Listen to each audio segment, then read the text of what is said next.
Look, I've been going off on this on the show for a couple of weeks now, and now we have another pile on to this WWE belt fiasco that has come out of the WWE draft.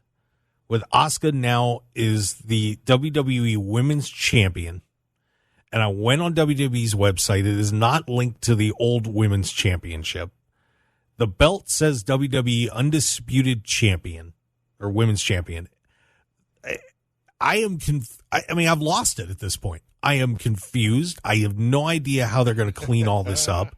The WWE World Championship is still listed as an active title on their website. I can't piece all this together on how they're going to clean this up. It is, to me, a fiasco. Matt, what are your thoughts on all this belt stuff that is going on with WWE right now? Well, the main issue I have with it is these titles are very much disputed.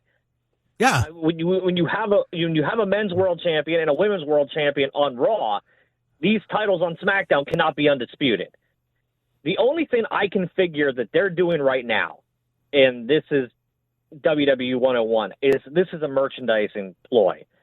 And they're using this stretch of time to sell these new undisputed, quote-unquote, championships.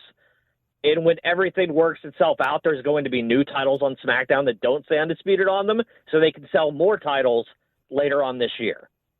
That's my only guess right now, because the undisputed thing doesn't make any sense, especially for the women. Like there was an argument to be made for Roman a couple weeks ago because of the two titles, that it could be some kind of undisputed championship, but the women's title makes no sense, and like they haven't even mentioned.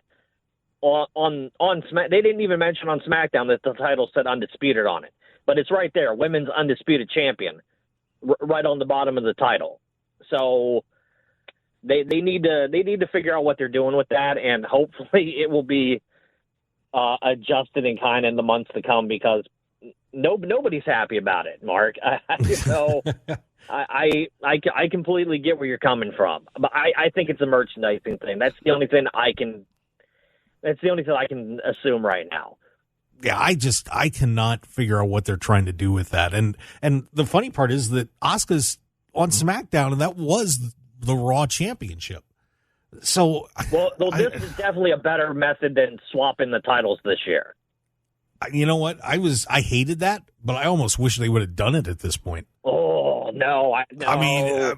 Well, what they're doing, it's crazy. Rhea's going to get a new title tomorrow. I bet you it's going to look like Rollins' title with a white strap. Yeah, I would agree. She's going to get a new title. Asuka has a new title. That way, in future drafts, if the women's champion gets drafted to the opposite show, they don't have to worry about it anymore. It's not branded Raw and SmackDown, and that's something they should have gotten rid of a long time ago. So, getting the new title needed, undisputed tagline, throw it in the trash. Yeah, I mean, if they would have just done this out of WrestleMania, and the draft to me is, I hate it. I mean, this whole thing, I guess I'm just a history guy, so this kind of stuff just drives me nuts. Yeah, I get that.